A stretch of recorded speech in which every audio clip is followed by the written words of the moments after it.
Quando Jesus agia em tudo que ele fazia, era no poder do Espírito Santo. Quando Jesus pregava, o Espírito Santo agia. Mesmo antes da sua morte, nós vamos vendo inúmeras passagens onde o Espírito Santo vai conduzindo Jesus. Um dos lugares onde o Espírito Santo levou o nosso Senhor Jesus Cristo foi ao deserto. Não o levou ao deserto para ser tentado. Levou Jesus ao deserto para vencer a tentação.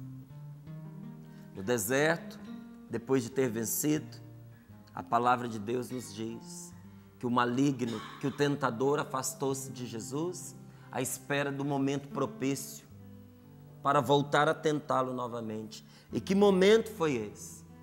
Foi a Semana Santa. Foi ali na sexta-feira da Paixão. Foi quando no alto da cruz, pela última vez, Satanás lançou contra o Filho de Deus a sua tentação. Mas ali, ao tentar nosso Senhor, a tentação foi vencida, foi derrotada. Perdeu o poder não somente sobre Jesus, mas sobre todo ser humano. Tudo que Jesus fez, ele fez no poder do Espírito Santo. Pregou com a potência do Espírito Santo. Enfrentou a tentação na potência do Espírito Santo. Venceu o mal pelo poder do Espírito Santo. O que nós queremos é que esta graça que nos espera nesses dias, nós possamos vivê-la também pelo Espírito Santo. Não é o que diz a Sagrada Escritura? Descerá sobre vós o Espírito Santo e vos dará a força. É Ele quem renova a força do nosso coração. É Ele, o amor de Deus, quem desperta dentro de nós as forças que nós desconhecemos e que já existem dentro de nós, mas é Ele também quem acrescenta em nós novas forças. Força que nos leva a atuar, porque sem o Espírito Santo, ninguém pode chamar a Deus de Pai. Sem o Espírito Santo, ninguém pode reconhecer o sacrifício de nosso Senhor Jesus Cristo.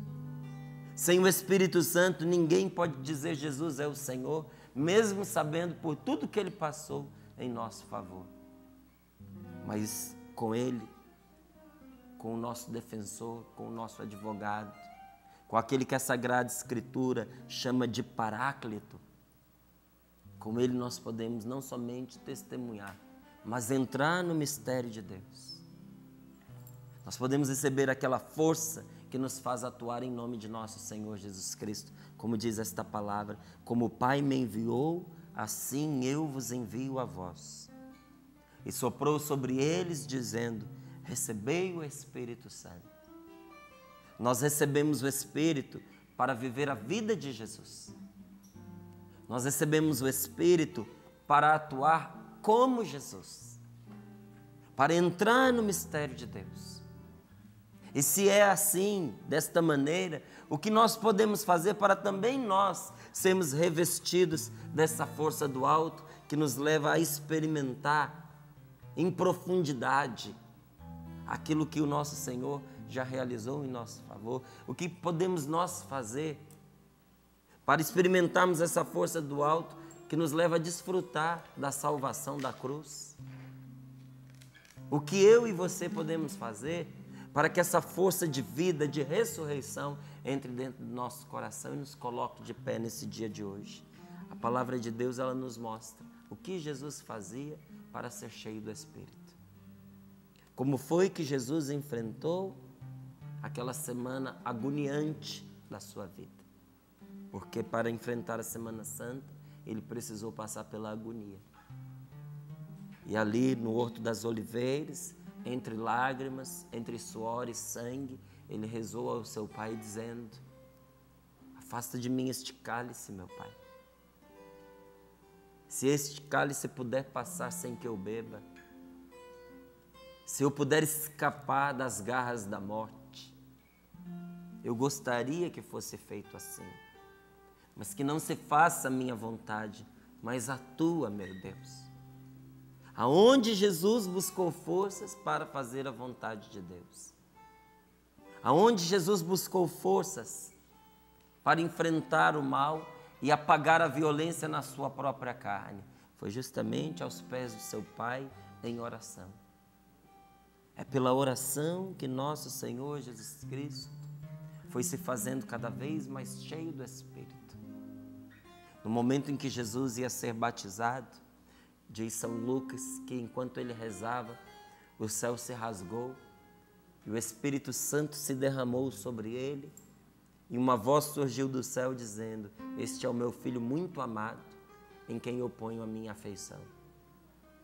Se nós queremos que a força do alto se derrame sobre nós, se nós queremos que os nossos olhos se abram pela luz da fé, não existe outro caminho senão o da oração.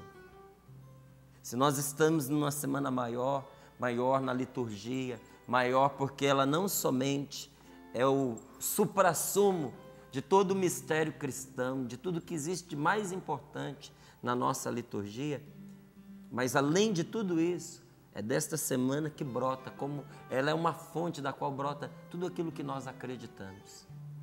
Tudo que você crê, tudo que você confessa, brota da liturgia da Semana Santa.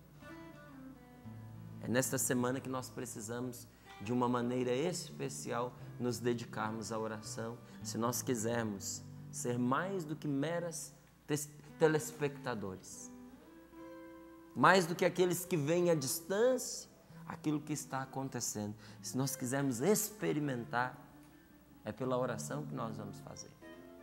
Não só pela oração nas santas celebrações, mas pelo espírito de oração com o qual nós vamos viver esta semana.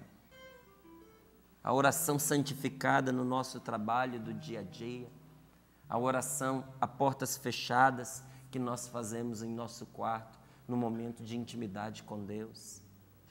A oração que nós fazemos em nossos retiros preparatórios também para essa semana. Muitas pessoas gostam de fazer retiros.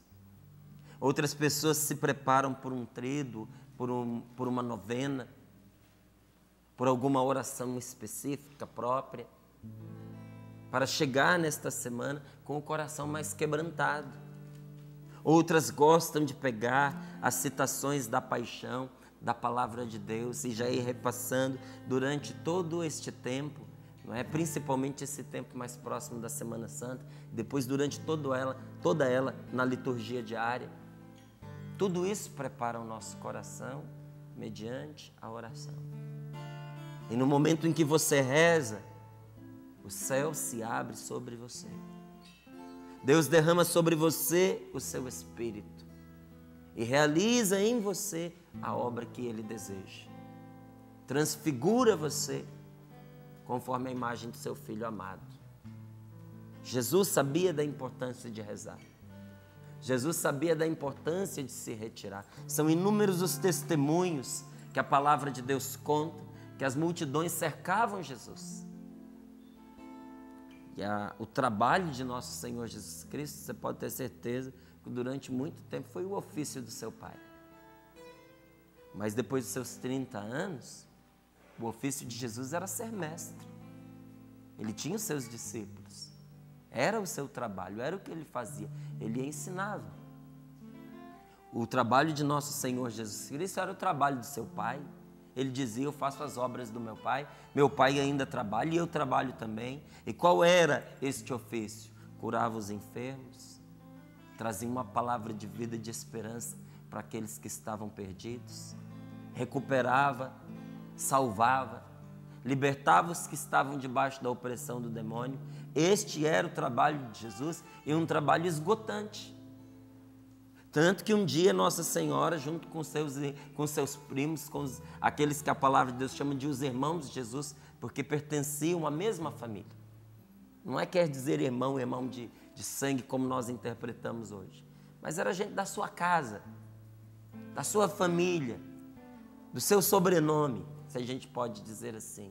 Chegaram lá para acudir Jesus, porque já era tarde e nem alimento ele tinha tomado, porque ele estava cuidando das pessoas que ele precisava cuidar. Mas diz a palavra, ele podia até abandonar a comida, mas ele não abandonava a oração. E porque as multidões o cercavam, Jesus se retirava do meio das multidões, às vezes acordava mais cedo, às vezes pegava um barquinho, atravessava para o outro lado do lago, porque ele sabia que era preciso se retirar. Agora chegou no nosso momento de retiro. É preciso que eu e você tenhamos ao menos um coração retirado, um coração recolhido, como o diácono trazia aqui para nós no comecinho do programa, de uma maneira tão bonita. Até a natureza sente, até a natureza responde essa semana, até a natureza se recolhe, porque ela sabe que é tempo para isso. É tempo de você refazer as suas forças em Deus. Mas para isso, nosso coração precisa se recolher. Como fizeram os apóstolos juntamente com Nossa Senhora no cenáculo. Ali retirados, concordes, em oração, eles puderam fazer uma experiência diferente, nova. Compreender aquilo que Jesus tinha realizado em nosso favor. Nós só podemos compreender a cruz de nosso Senhor Jesus Cristo, o seu sofrimento, a doação da sua vida a nós, se o Espírito Santo estiver enchendo o nosso coração. Deus quer nos dar esta graça. Deus quer nos encher da sua força, da sua sabedoria, da sua ciência. Deus quer fazer com que nós penetremos nos seus mistérios. Você quer viver esta Semana Santa de uma maneira diferente? Talvez você até venha dizendo assim, olha, eu queria tanto ter vivido essa quaresma de uma forma diferente da que eu vivi nos outros anos. Mas as coisas foram acontecendo, foram fugindo um pouco ao meu controle. Quando eu percebi, olha, eu havia perdido essa oportunidade de recolhimento, de retiro. Poxa, que pena, mas você tem ainda uma oportunidade. Pede a Deus esta graça. Pede ao Senhor que derrame sobre o seu coração o seu Espírito que te fará viver intensamente esses dias de bênção, esses dias de graça. Peça a Deus. Meu Pai, em nome de Jesus, enche o meu coração com o teu Espírito. Aonde nós vamos fazer isso? Na nossa oração pessoal. Mas não basta a oração pessoal. Não basta a gente pensar, olha, eu vou viver essa Semana Santa de um jeito mais privado, mais particular, mais reservado. Eu vou para uma chácara, eu vou para um sítio, eu vou ficar na minha casa, eu não vou sair nesses dias. Não, agora é o momento da gente sair e celebrar a nossa fé como irmãos, em comunhão. Se tem um momento que a igreja nos pede para a gente ser mesmo igreja, para a gente ser comunidade, para a gente se unir aos irmãos em fraterna oração, é nesta semana. A igreja nos dá como mandamento que a gente comungue pelo menos uma vez no ano. Quando? Agora, na Páscoa. Para quê? Para a gente entrar em comunhão. A gente se retirou, se preparou, mas nas celebrações nós vamos entregar o nosso coração de uma maneira comunitária. Porque aquilo que muitas vezes a gente não obtém de Deus, multiplicando as palavras, a gente obtém na comunhão com os irmãos. Porque quando eu entro em comunhão, não sou apenas eu rezando, mas uma multidão que reza comigo. Quando eu entro em comunhão, não sou eu apenas rezando, mas a igreja que reza comigo. E Jesus, como cabeça da igreja, que reza em mim, que reza por mim, que intercede em meu favor. Então não basta a oração pessoal. Nesta semana é hora da gente rezar juntos, como irmão.